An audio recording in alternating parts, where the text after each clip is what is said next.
Genesis 39.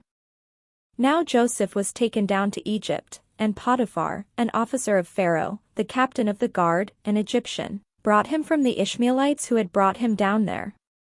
The Lord was with Joseph, and he became a successful man. He was in the house of his Egyptian master. His master saw that the Lord was with him, and the Lord caused all that he did to prosper in his hands. So Joseph found favor in his sight and attended him. He made him overseer of his house and put him in charge of all that he had. From the time that he made him overseer in his house and over all that he had, the Lord blessed the Egyptian's house for Joseph's sake. The blessing of the Lord was on all that he had, in house and field. So he left all that he had in Joseph's charge, and, with him there, he had no concern for anything but the food that he ate. Now Joseph was handsome and good-looking.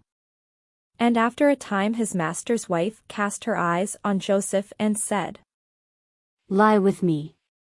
But he refused and said to his master's wife, "Look, with me here, my master has no concern about anything in the house, and he has put everything that he has in my hand.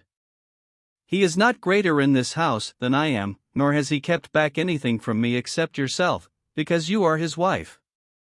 How then could I do this great wickedness, and sin against God?"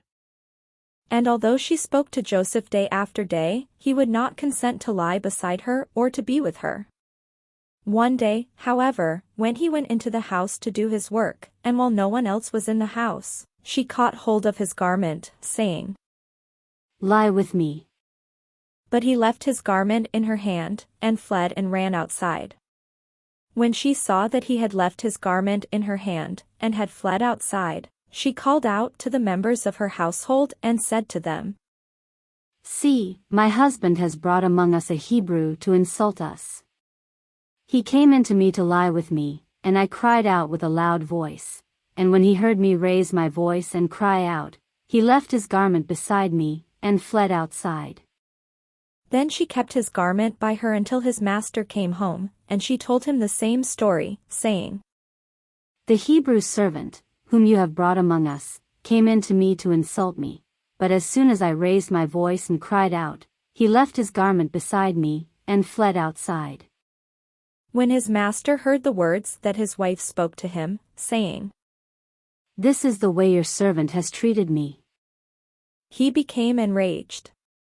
And Joseph's master took him and put him into the prison, the place where the king's prisoners were confined. He remained there in prison. But the Lord was with Joseph and showed him steadfast love. He gave him favor in the sight of the chief jailer. The chief jailer committed to Joseph's care all the prisoners who were in the prison, and whatever was done there, he was the one who did it. The chief jailer paid no heed to anything that was in Joseph's care, because the Lord was with him, and whatever he did, the Lord made it prosper.